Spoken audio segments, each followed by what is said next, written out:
Yeah, welcome to the Profits Over Wages podcast. Joe, I'd like to thank you for being on here. I really appreciate it. How you doing? Doing great, Matt. Thank you. And it's great to be on the call with you and Ricardo. And I'm honored to be here today. It's great being out in Los Angeles last week and meeting a lot of cool entrepreneurs who are really making a difference in our world. And I'm glad to be on the call with you guys today. Yeah, thank you. Definitely thank you for giving us the time, to be on here. If you could give us a little bit of background on, who you are and what you do for those people who are not familiar with you, that'd be great. Sure. Thank you, Ricardo. I think one of the things I want to do with this call is just to encourage people. I came from a poor, lower middle class background. My father worked in a textile mill, and when you're growing up, you don't realize that you don't have everything. But it's amazing my parents provided. But that's what fueled my dream. I mean, I grew up in a small town, and I wanted to play professional baseball because I wanted to buy my mother a house. I wanted to buy my mom and dad a new car, those kind of things. And so I worked very hard to do that. But along the way, what happens when you're an entrepreneur, people always tell you what you can't do. It's amazing how that works. And my thing is that it just fueled my determination to even do it. When somebody would say, "Oh, nobody from our town ever made the big leagues, and you're not going to do it either," they don't mean anything by that. That's just what they know how to say, And so what I decided to do is prove them wrong. And so one day, the Dodgers came calling and drafted me number 4, and all those people were saying, "We knew you were going to do it." So I tore my rotator cuff after playing ball for a little while, and that dream died, and I had to get another dream. And so just know out there, if you're listening to this call or this podcast, that sometimes things don't happen as you plan. And one thing I've learned as an entrepreneur and a very successful one is that you need to be tenacious. You need to keep going. And when one thing doesn't work, it doesn't mean that's not what your life story is. That means that you're being called to do something a little differently, something else. So that's what I did. And so to show you that God has a sense of humor, after baseball, I went to law school for a year. I hated that. I just absolutely hated it. I figured, man, I want to be in business. And so I borrowed $50,000, listen to this story, and started a transportation company. I was scared to death. I went to Florida, lived in a travel trailer at a campground, and I was so broke I couldn't pay attention. That's pretty broke, isn't it? Sure. And borrowed $50,000 and started that company, and quickly ran out of money. A young guy, I was 22 years old, scared to death. And so I saw this ad for someone who financed receivables. I'll tell you a great story. And I called him on the phone, and I said, "Look, I have receivables for my transportation company, Fortune 500 companies. I mean, pristine receivables. I just need a line of credit." And the guy kind of laughed at me because I didn't have anything. And so I got in my car, an old Pontiac station wagon with a fake wood on the side, drove to Atlanta from Florida, 8 hours in the car, slept in the car. Listen to the story. Slept in the car, got up the next morning, went to a gas station, washed my face and shaved and combed my hair, put on a suit and a tie. And at 8 o'clock in the morning, I was sitting in his office in Atlanta when he walked in the door. And he looked and said, "I don't have an appointment. Who are you?" And I said, "I'm the guy that talked to you on the phone the other day." And he said, "Okay, well, come on back. I'll give you 10 minutes. Well, 3 hours later, he was still singing my praises and gave me a line of credit. He said, "How much line of credit?" I needed $150,000 line of credit. And so he asked me, "So how much line of credit do you need?" I said, $250. You always ask for more than what you get, right? And he said, "I'll tell you what, I'll give you $150. Nice. So I took it, and we never looked back from that point, and we built a huge enterprise. And I knew that if I could do it in Florida, I could do it everywhere. And so what I did is, much like McDonald's, I put a system in place that worked. And then I duplicated it 23 times. So that's a little bit about the story. So let me ask you, like, what got you into like trucking specifically? Like, how did that start, or how did that come about? Well, at the time, my wife's father was involved in fresh produce shipments, and in the summers when I was in law school, I would help him handle the transportation. And so I just got to be really good at it. And I knew there was a niche there for perishable commodities, frozen foods and that kind of thing. And so that's how I determined that I was going to get in that business. And, one thing that I decided in the transportation business, there's dry freight and all kinds of freight.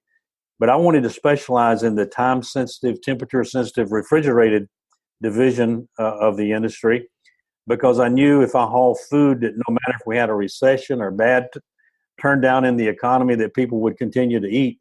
And that has proved itself very true over, 30 years of my being in that industry. That's smart. I like that. So I feel like the takeaway from that is, if you start somewhere and you're working for someone else, like, you have a job as an employee, you see something, you get really good at it, you master your craft, the situation you're currently in, you can make the decision to take it to the next level and go out and start your own company in that, because you already have it mastered, and then you can build upon that. And, Joe, how big did you end up building that company to? Well, from small beginnings, as I said, we started out with nothing, and we ended up with the 8th largest company in North America. And my last year in business, we did about 189 million in sales in 1994. Wow. And sold in 94. And we had 1,500 refrigerated trucks and trailers that go with each one of those, and then I had an extra trailer for every truck. So I had about 3,000 trailers, 23 terminals all over the United States. And then we had a short haul division that hauled container freight off the ports. We had 9 terminals up and down the eastern seaboard with about 800 power units pulling containers. So, we were all in, man. It was great. I remember creating our systems, and, technology was not what it is today. And as I say, I sold in 1994, and now I guess today I have a bigger dream than I've ever had. What's that dream now? Yeah, go ahead. Yeah, I like to dabble in all kind of stuff. I love business, and I love to help entrepreneurs become successful. And so I started JL Capital Group, which is my family company.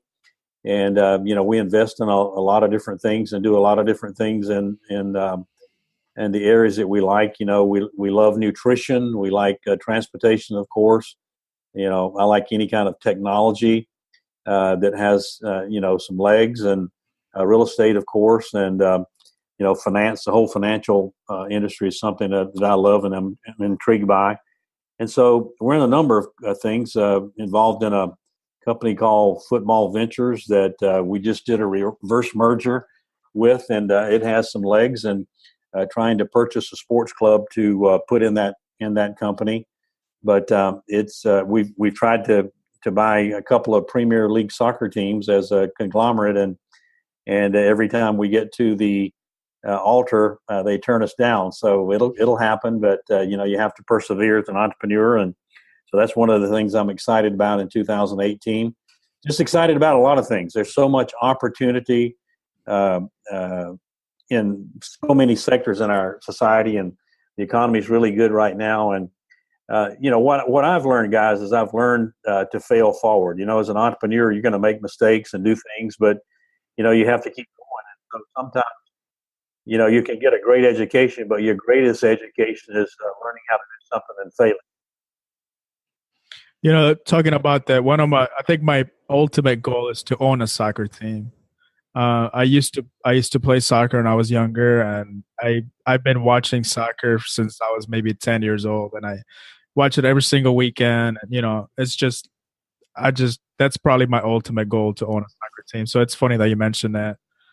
Yes, I'm a baseball player, but the soccer league is really intriguing, and it's a worldwide sport, and has huge brand recognition, and I think there's some really tremendous upside in that business. So yeah, people talk about a lot of people watching the Super Bowl, which they get 100 million views or something like that. Right.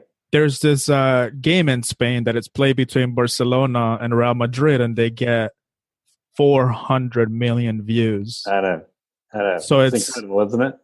And here, pretty much everybody watches the Super Bowl. So just imagine 4 times the amount of people that watch it here.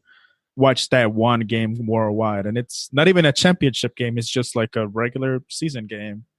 Well, how about the World Cup? For soccer, it's like it draws, a lot more than the Super Bowl. But it's just amazing. It's as I say, it's a worldwide sport. And if you travel to underdeveloped countries, you see kids in the street with a soccer ball, and it's just everybody loves to play it. Yeah, definitely. Great sport. Now, I guess I had a quick question on like when you're investing in these companies, what is it that you look for? Like, are there certain things? Question. Is there certain things that you look for when you invest in them, or do you invest in more of the person that's running the company, or more of like the company itself? Well, first of all, that's a great question. My take on that is I always invest in the person or the people. Let's compare it to the transportation business. We had the best equipment on the road. I mean, the satellite tracking, everything. But it takes a person to drive one of those trucks, Yeah. And so it's all about people. And, regardless of what's happening in our society with computers and, AI and all this stuff. And, it takes a person. So when you find an entrepreneur who has a great mindset and is tenacious and has a great idea and is tenacious about seeing it through, that's the person you're looking for. It's all about people. There are a lot of good businesses, out there that need capital, but man, I'm looking for the right person, like myself when I was younger, who's going to lead, follow, get out of the way. We're going to run over you. You got to be hungry. That's right. And so that's kind of the mindset I look for. And that's a great question, Ricardo. Yeah, Matt. I think that's huge. The people you do business with are more important, more so than the actual businesses that you're like investing in. So you have to work with somebody that you're not on the same, you don't have the same philosophy, and it's somebody that you can't trust. You can't do business with somebody like that. Yeah, that's very true. I want to say one thing. I want to go back to what Ricardo said earlier, about working and stuff, and certainly I want you to understand this uncategorically. Jobs are fine, and everybody has a great job. I'm very proud of you and happy for you. But here we're talking about people owning businesses and having their own business and that kind of thing. And, certainly in our society today, there are a number of opportunities, to own a company or to own a business or to own a piece of a business without much investment these days. But in my case, it takes an investment. It takes resources, to build a business. And one of the things I like to say is, I've probably had one job in my life, and that was, right after college, working for a bank on a management training program and not making any money. And even then, at my age, at 21 years old, I wanted to have my own business, and I thought, gosh, I wanted to own the bank, but there were two problems with that. I didn't have the money to buy it. Number two, it wasn't for sale. But I had that mindset early on in my life. And so what I came to realize that as long as I was working for the bank, I was building somebody else's dream. And I wanted to build my own dream. And so that's why I started in the transportation business. And actually, I've never had a job. I've always had a business. And the cool thing about owning a business is that you're able to help a lot of people. If you create the right culture in a business where people can thrive and feel like they're contributing and you can create a business that pays people well and does neat things for their family, then that's really the great reward of being an entrepreneur and creating a business. Yeah, I was just reading Richard Branson's book. I actually just finished it, The Virgin Way. It's such a great book. I'm actually probably gonna listen to it again sometime later in the year. But he was talking about that. He just his thing is like just let people do what they do and just try to be as nice to you, not your employees. Just try to be good to your clients. Just treat everybody the right way, and just create a culture about treating everybody the way that's the way that you expect to be treated, right? Like a lot of the companies that he started are all because he wants to fix something. Like when he started Virgin Mobile and started like the pay phones, and he was like the first guy to do that. So like no contracts and all these kinds of things. Yeah, definitely agree. Now I guess I was going to ask you, because I don't know, are there any things that that translated from when you played in the Dodgers to like the business world? What are some things that you learned when you were doing that might have translated into the business area? Well, as an athlete, it's about, winning and it's about doing what you have to do to win. And the same thing with business. In business, there are a lot of things that you have to do that you don't want to do, but you have to do them to be successful and to win. And that's what people need to understand. Along the way, you're going to have, the obstacles, and you need to learn to turn those obstacles into opportunities. Mm-hmm. And so, competition, all those things need to be measured. But in today's society, with technology and everything, Ricardo, a person needs to look at something that needs to be made better in society. You just said what Richard Branson said. If you find something in our society that doesn't work well, then you're going to disrupt something when you change that. In other words, for instance, Uber. Look at Uber. And we're all using Uber now, and it just disrupted the whole taxi cab business. And somebody came up with a cool app and a cool idea. They absolutely own no vehicles. Airbnb. Airbnb has more worth than JW Marriott. JW Marriott owns 4,500 hotels. Airbnb owns no hotels, and they have more of a market value than JW Marriott. They were so disruptive in the hotel space. And so if you could find something like that, I go back to my transportation days, I was disruptive. I came in with a different mindset, a different equipment mindset, everything different. And it disrupted the industry at that time. And that's why I got such a foothold. And that's why I grew from zero in 25 years to $289 million in annual sales. And that's what you're looking for. And so, think about all the things out there. People have ideas that can be disruptive, and you just watch them every day. And so you want to be involved in something that fixes a problem in our society and makes it easier and better. Yeah, but what kind of mindset do you have to have, right? Like, just a regular person, right? It's like, oh, I could think of a better way to do something, but just the idea of taking on such a big project cripples most people. Right? Well, it does. But again, if you collaborate with the right people, Ricardo, I was talking to some people over the weekend about an idea, and I won't say what the idea is because I'm under a non-disclosure, but it's absolutely going to disrupt that sector of our society.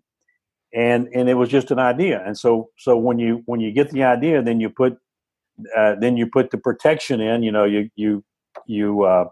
brand it. You copyright it. You all of those things, and you get someone to start helping with the app and the back end of it. And before you know it, you have an Uber or you have an Airbnb or something like that. And so my encouragement to those listening is, hey, if you have an idea, go for it. What do you got to lose? And you also got to think that it's going to take time, right? It's not going to happen overnight. Exactly. And, in my transportation company, guys, it took me 7 years to make a decent salary. 7 years. I've just kept pouring everything back into it. And then after 7 years, I could do anything I wanted to do because the company was just blowing and going.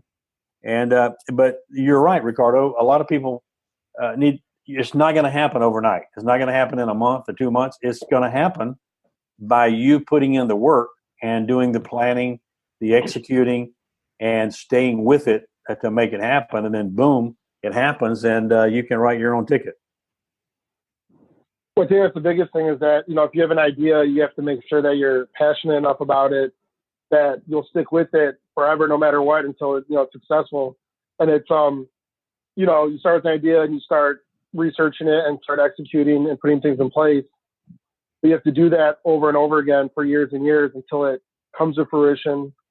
And if you're not passionate enough about it, you're going to give up at some point when when it gets too tough and it's too difficult. You're going to walk away. Yeah, I think it's kind of like a huge thing. But yeah, that's the big thing is that it'll be successful, but it's going to take years to build. But once you do that, it's worth it. I think that's the biggest takeaway. So, it definitely has to be something that you're passionate about, because if you don't really like what it is, then you're probably going to give up within 6 months. Yeah, it's got to be something you're passionate about, you're driven, that keeps you awake at night. You wake up in the morning, you can't wait to get started. When you have something like that, you're really going to be successful. Now, this event that you guys were at this past weekend, if you guys could kind of tell me that, because I've seen all kinds of videos, I've seen all kinds of pictures on Matt's Facebook, on Snapchat. He sends me a Snapchat like every other hour. Like it looks like it looks like you guys had an awesome time over there. I don't know if you want to talk about that, Matt, or you, Joe. I'll let Joe start. Yeah, we went to City Summit in Los Angeles. City Summit is a huge gathering of top entrepreneurs from around the world. Mikhail Jessen and I were there with Matt. Mikhail's whole team was there.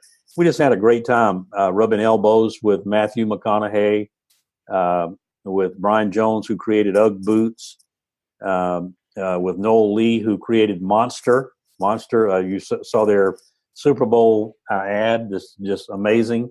But the guy had a dream for headsets, and he was turned down so many times, but he kept going, and boom, Monster's a huge company, a $1 billion enterprise. And so people like that. We had Ashton Kutcher there. Ashton Kutcher, everybody knows, an actor, but he's a great entrepreneur as well. And he took $50 million net worth, and in a short time turned it into $250 million. So he's very savvy with investing and what he's doing. We learn from people like that. And just a whole cast. I mean, I could sit here and continue to mention people who were there, but those are, some of the big name recognition. A guy like Ryan Long, Mikhail Jessen's on his board and has helped him really get going. And just a pleasure to meet him and watch him create his vision through this city summit of helping others through the different charities and so forth. It was amazing. And so, there were movie stars, actresses, aspiring actresses, aspiring movie stars, aspiring entrepreneurs, people from all walks of business who are having great success, exchanging ideas.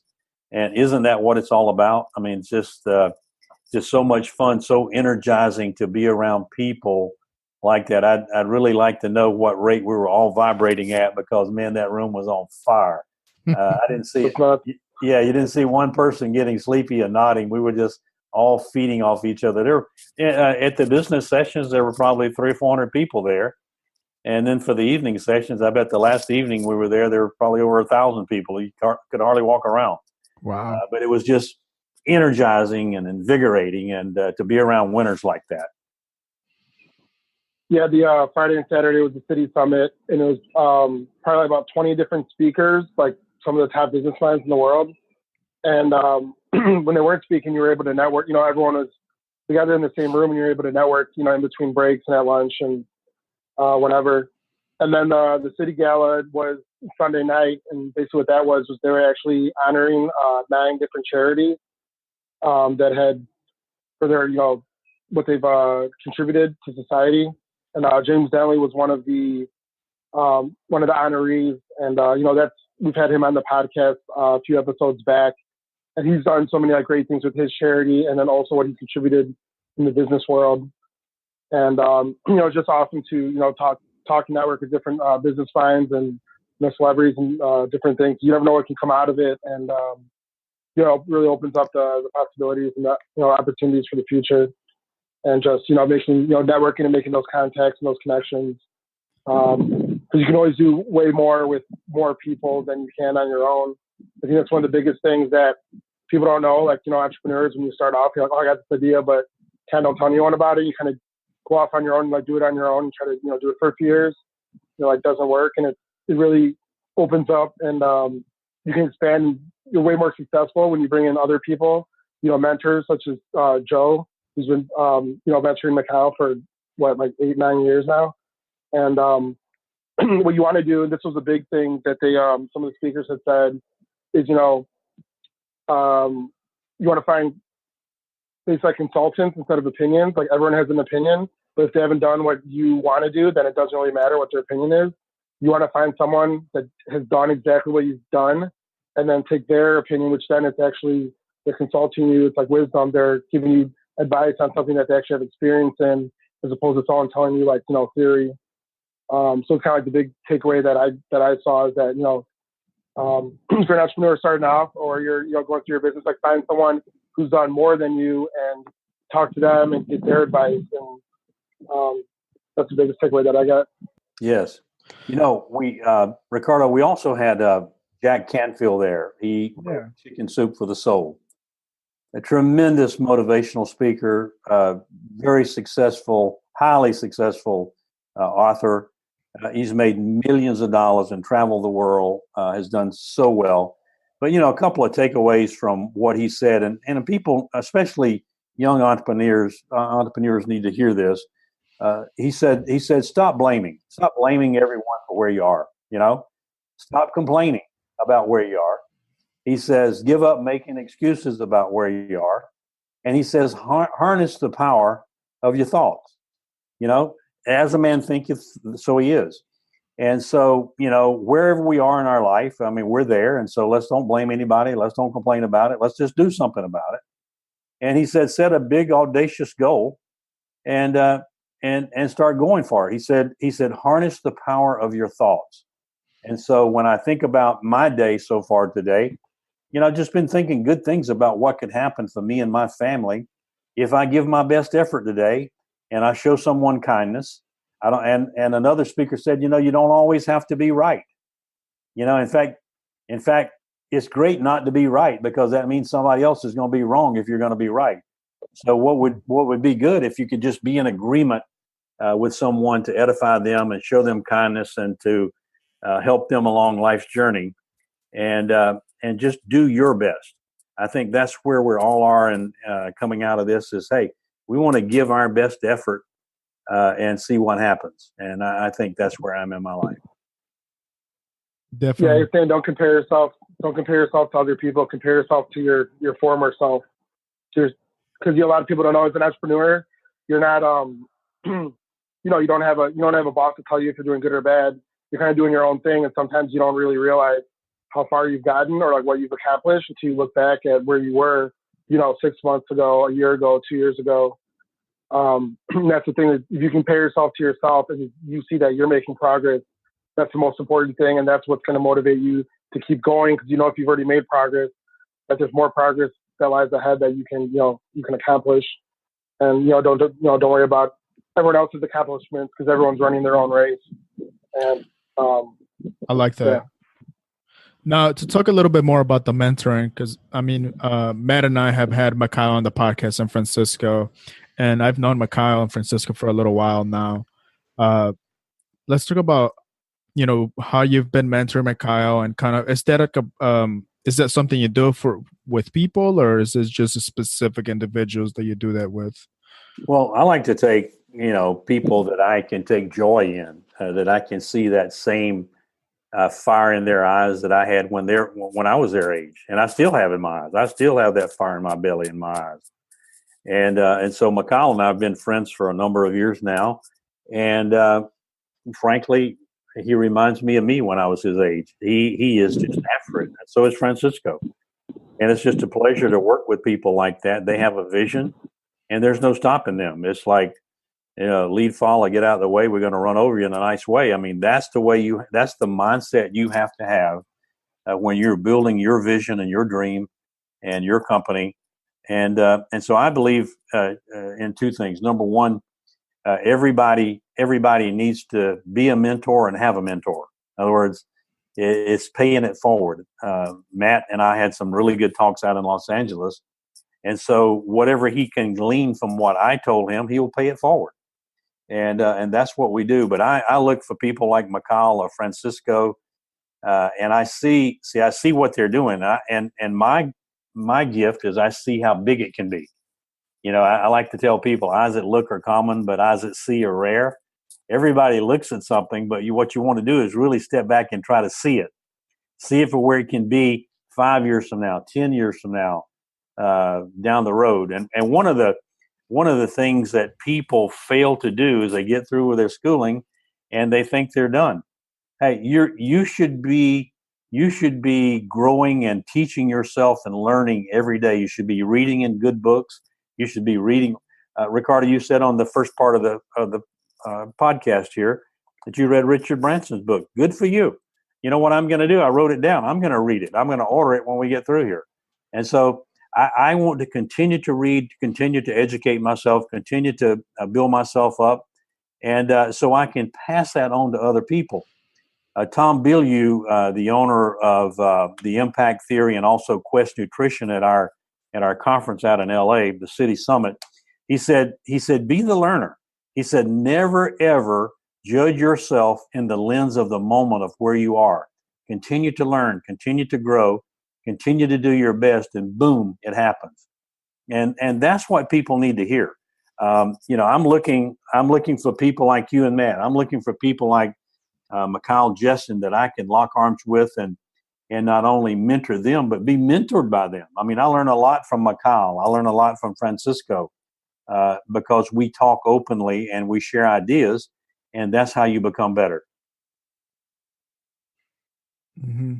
Now, Matt, you said, what was your experience out there? You know, just like the conversations that you guys had, or is there anything that you can share that you learned from what? Because I know you were texting me. I'm like, Matt's like, man, these guys are like on a whole nother level. He's like, it's literally the epitome of, the surrounding yourself with amazing people. You know, I don't know if you want to kind of talk about that. Well, that's the thing. So it's like, to say you are who you spend your time with, like the 5 people, so it's like different hanging around with these guys than it is like your normal friends that whatever you go out with, you do this or that with. What is with this, a lot of people when they start a business, like, oh yeah, like, work so hard as an employee. If I start my own business, I can like set it up and then it can be on autopilot and I can just make money without doing any work. Like it's the opposite. So with these guys, like you have to be, like you are consumed by your business and you're doing it 24/7. And it's like, you're not like hanging around, like watching Netflix, after work, or you don't check out at like 5 o'clock. As an entrepreneur, you're working like 9 to 9, like, 6 to 9, all day. And then when you're done, you're reading books, you're listening to podcasts, you're feeding your mind with more things that can develop you and make you progress in, your business life. And if you're not doing that, then your business is going to struggle and it's not going to progress. It's not going to get better. Just being around these guys, like they're doing that 24/7. Like it was so weird. Like we were up every single morning by like 6 or 7 a.m. Like regardless of like what time we went to sleep. Like I was almost like the last one up every day. Like even sometimes we would. Like one night we actually like went out. We had a good business networking opportunity. Went out for drinks with some people. But then we got back pretty late. Like I don't know, say like 1 or 2, and everyone was still up by like 6. Like it didn't matter. It was just like. And then people are on the phones all the time, like just working, and just you have to be like 100% consumed by your business. And I mean, I said it before, but the biggest thing is, and it's true, it's not just, something funny to say, but an entrepreneur is somebody who's working 80 hours a week to avoid working 40 hours a week, for someone else. Because when you're working for yourself and you're building something, you're progressing at something, it's not work to you. It's like your own thing that you're building, from scratch and trying to reach, new and higher levels, like, continuously. So it's like, you're just doing it 24/7. And if you're not totally into it, like it's not something you should be doing. If you don't feel that way about it, if you're not passionate enough about it, like you're not going to succeed. And you have to 100% consume yourself with it to, get to the level where you want to be at. I like that. I'll tell you one thing I'll add to the conversation. I had a very nice chat with Brian Smith, the founder of UGG Boots, and the guy's from Australia. What a really interesting gentleman. He's in his 70s. And he said, once you start down the path that you're supposed to be on, the universe will conspire to help you. But here's the key. He said, however, you will not get to see what it is you're supposed to do unless you're always in motion. In other words, it takes work, it takes effort, it takes collaboration, and if you're out there listening to this and you say, "Gosh, I got a great idea, I got a business, I want to do this," just know, hey, be in motion, be after it, and watch what happens. Because if you've been called to do it, there's no stopping you. Unstoppable. Yeah, definitely. I mean, that's the other thing. That's the other thing people see, like what you're doing. If they see you going at something, kind of here or there, like, la-di-da, they're like, okay, well, I see that person has a business. But you see somebody doing something, like full speed ahead, 100%, like always in motion, they can see that you're like progressing in front of them and where you're going to be, and they want to work with you because like I can see that person's going places. Like, you know, it's like the law of attraction. So then you're going to attract other people that are going places, and you guys grow together, go places together. It's like people can feed off your energy. There's different frequencies of energy, and if you're putting out the right energy like to the world, other people who have that, they can identify it, they can recognize it, and then they want to work with you. And that's how you make these connections and how you build and grow your business. Definitely collaborate with other, like, you know, top business owners and thought leaders. Yeah, definitely. That's exactly right. Now, to kind of dive into a little bit more on the mentoring, what are some things that you've noticed that takes people to that next level? What are some things that are usually holding people back from, you know, the ordinary to taking their, you know, their business and themselves to like that next step? Well, a lot of times people have a great idea. They'll have a great business, and they just need a little encouragement. That's the first thing, number one. The second thing is always there's a fear factor. I mean, fear is good. You know, you just need to do it anyway. Mm-hmm. And once you have this fear of getting something done and you do it anyway, you never have that fear again because you've done it. You know, and then the other thing is having someone affirm your calling, having someone affirm your business plan, having someone affirm where it is you are in your life at this particular point. And where you can be, you know, like when people would tell me nobody from our town ever played professional baseball, my dad said, "Don't pay them any attention. They haven't either. Listen to me. You know, I played semi-pro ball. You want to listen to someone who's done it. You know, I never start out to do something, playing tennis, you know, doing tiddlywinks, unless if I want to be great at it, I'll go to someone who's great at it, Right. not someone who's never done it." And so the whole mentoring process is your mentor is someone who's been where you're trying to go with building a huge enterprise. Might not be in the same sector that you're in, but it's the same. Business is business. He knows all the pitfalls, everything is the same. It's just a different business. So that's the thing I'd say. And, you know, get with someone who's going to encourage you and always got your back. That's what a mentor does. But also someone that's going to push you and tell you, you know, you got to get over your fear. Push you. That's exactly right. Push you to greatness, you know, unstoppable. You know, when my mentor tells me, "Hey, you can do it," man, it just fuels my system because I know he's done it, you know? I've never understood why people try to put you down or just not put you down, but kind of impose their own insecurities onto you just because. It's like, just because you're not doing what you want to do doesn't mean, you know, you should tell me that I can't do what I want to do. It's like, Right. like for me, I always want to encourage people to do what they love to do and do what they want to do. It's like, just go ahead. You know, I don't know. Sometimes I just can't comprehend why people do that.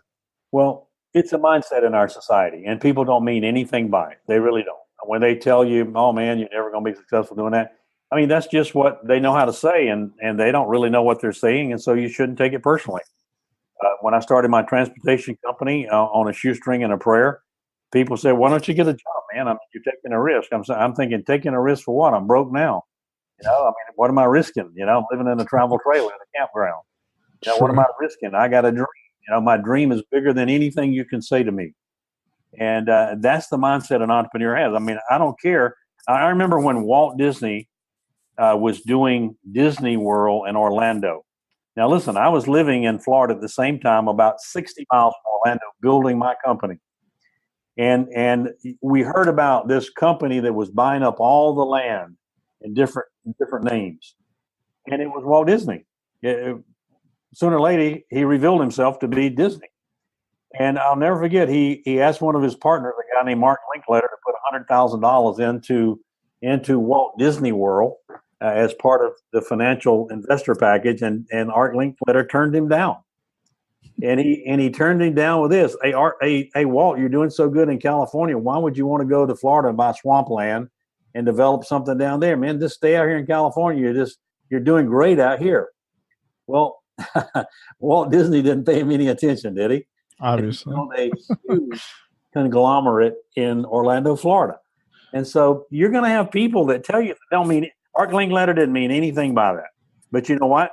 The key thing is Walt Disney had a dream, and he didn't let anybody deter him from following that God-given dream in his heart. Not financing, not what they said with their mouth, nothing. He followed that dream.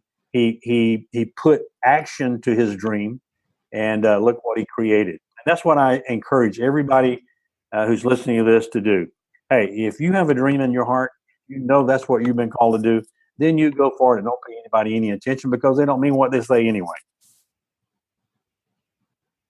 Yeah. So no matter what you're accomplishing somebody's dreams, it's just you want to accomplish your own, or you want to build someone else's dreams for them. That's right.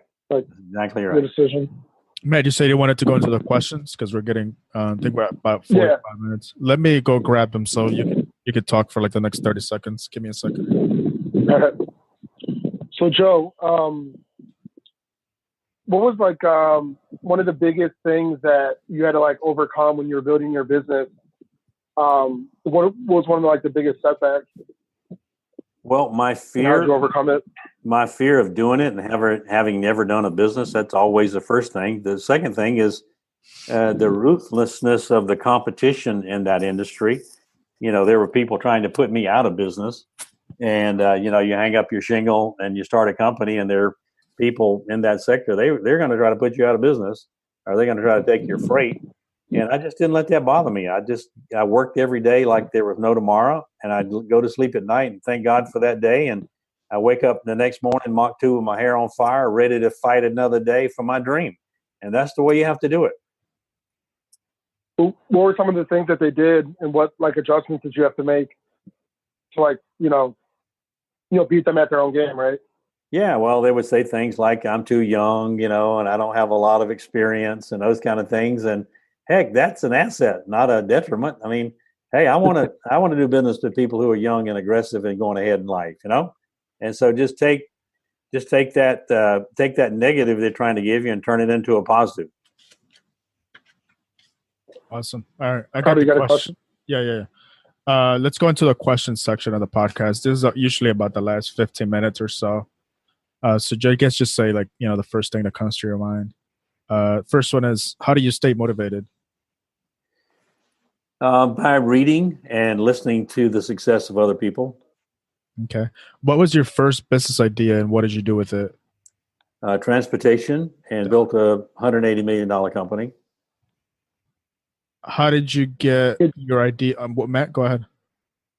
I was going to say, we're not beginner's luck, but no, it's awesome that was your first business. A lot of people go through some other businesses that fail or some other ventures, and it takes them a while to get that one that's successful.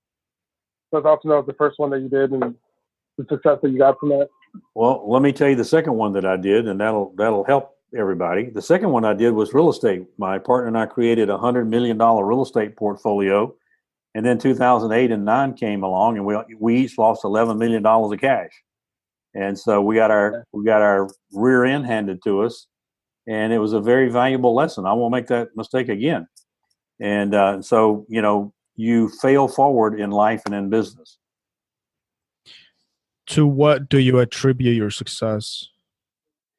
Well, number one is my faith. I'm a guy that has a strong faith. But number two, I think that I'm tenacious. So the one thing that I see are the two characteristics I look for in leaders and people who have important positions in companies that I'm involved with is, number one, loyalty, and number two, tenacity.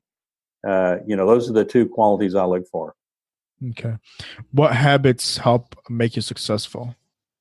Well, I think I have a routine. I've always had a routine. On Sunday night when my kids go to bed and I'm ready to go to work on Monday, I'm making my game plan for the week, right? I'm making my game plan for the week. And then the other thing I do every day is I get up every morning early. I think the best time a person has is from 5 o'clock in the morning to 7 o'clock in the morning. There's nobody up. There's nobody bothering you.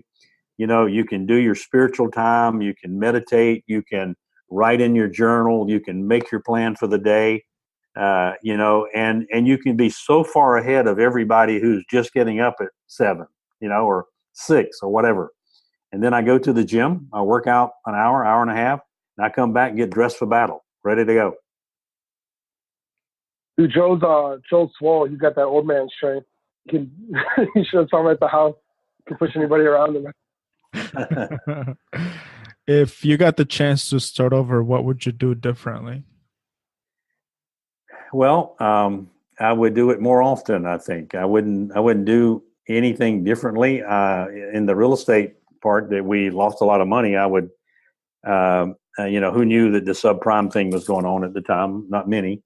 I would probably do a little bit more due diligence outside of what we were doing. But we were just stroking it and doing well. And then things happened that were out of our control. But I don't think I would do anything differently in the transportation business. I think we were right on the money. And when you know that you're in the right place, and then you're going to be successful. What living or dead person other than family members do you most admire?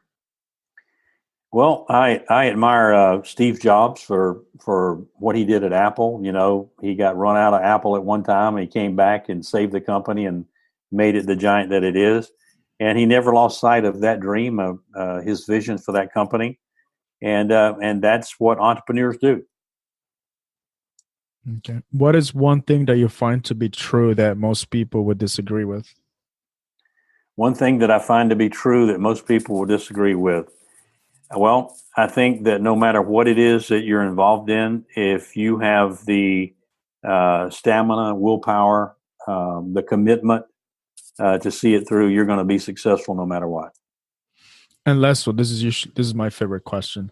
Do you have a favorite failure? Is there one that set you up for a future success? Yeah, the real estate business, the commercial real estate business that I made mention of earlier. Man, that took the breath out of me and my partner, but we kept fighting. We kept fighting our way through it. And a lot of people were going out of business and going bankrupt and all that. And now you're watching it all come back. And I'll tell you, there might be another bubble coming because there's a lot of growth and overbuilding, and you see a lot of things happening today. But regardless, I just think you need to be prepared, and you need to mind the condition of your flock, so to speak, and know what's going on in your business. And be ready for any eventuality. Got it. Matt, is there any other questions that you had for Joe? Joe, so you had your first company, you built it up, you're really big, you sold it, and then you started into a bunch of other business ventures over the last 20 years. Do you want to maybe go into, so that's another, level after you've had a successful company, you know how to do business. Because I kind of thought about that a lot, say, Shark Tank, right? People who invest in multiple businesses. At that point, you already have the experience, you know what you're doing, and then is it just finding other people that are already helping other people achieve their dreams that are already going, and they just need mentorship? And yeah. How do you identify those people? How do you find them? How do you contribute and bring your experience and background into that to help those people that are already building their businesses? Well, I think it's the attractor factor. I think if you have high energy, you're going to attract the right people and the right deals to your reality. And that's certainly happening in my life. But again, as we talked on the first part of this, I'm looking for the right person with the right idea that can be the next, large transportation company, but it doesn't have to be transportation. And so what I want to do is I want to get in early in. Like, for instance, if you had put $10,000 in Uber, you'd be worth $100 million today. Think about it. $100 million, $10,000 investment. If you'd have put $10,000 in Airbnb, you'd be worth $150 million today. So I'm looking for those type companies that are going to be disruptive in their space, that are going to take a problem in society and fix it. And those are the ones that are going to have huge value, and you can build huge worth with. So that's what I'm looking for. And you look at Mikhail and Francisco, those are guys that are going to be disruptive in the financial business. And where do you find other people, like that in other businesses? Do you just get opportunities sent to you, or do you go out a lot and like network, or you go to different events? Well, you network like we did last week in Los Angeles, but you also have a reputation for building companies, and you have people come to you and who are looking, and things are recommended to you, and that kind of thing. And you hear out there, one of the great things going on right now is a company called Dynasty Wealth. A longtime friend of mine, Michael Markowski, he is locating some of these disruptive type companies, and I think he's someone that should be given some notice. He's a Wall Street guru who's made some great speculations and some great predictions, and he's always been right. So he is recommending a few of those kind of disruptive companies at this point. So we talked about what you look for with people and companies. Let's go the opposite way. What are some red flags that you could tell when there's somebody or a company that you don't want to invest in? Like what's going to push you away that you can identify? Well, there are three things that I talk about when I'm talking to an entrepreneur about a company. And, there are always going to be issues in a new company, right? I mean, let's just face it. And number one, either the entrepreneur doesn't know what the issues are, and he needs help finding out what they are. Number two, he doesn't want to know what the issues are. And three, he does know what the issues are and doesn't know how to fix it. And so wherever he falls in that, if he knows what they are and doesn't care, then there's a person like me can't help. But if he knows that there are issues in his company and he needs help, he needs expertise to take him to the next level, to take that business to another level, then I'm the guy. I can come in and help that. A lot of time, and let me tell you what I'm talking about. But you know what's wrong with your company, but you don't want to do anything about it. That could be having someone that's a longtime friend of yours who's not pulling their weight and not making a contribution, and you're not willing to address it. That's having someone who's slacking, wasting the company's resources, and you're not willing to address it. This is a business, and when you have people investing in you and your dream and your idea, you have to perform at the highest level. And so that's what I'm looking for. I'm looking for someone who's willing to perform at the highest level every day, who's willing to take their dream and their vision and make it a reality. And what's one piece of advice that you would give to entrepreneurs just starting off, going after their dreams? Hey, just go for it. Nothing's easy. If it was, everybody'd be doing it. You're going to have obstacles. And what I want to say is always know that you can turn those obstacles into opportunities. And so just go for your dream, fight for what you believe in, never give up. Always bring in people that can help you, mentors who've done what you're trying to do and who can advise you and encourage you. And listen, if somebody's not willing to encourage you, they're not your mentor. So find somebody who's willing to encourage your dream, who's willing to have your back and encourage you when the chips are down, and you'll be unstoppable. Okay. Well, thanks, Joe. I just want to thank you for being on the podcast.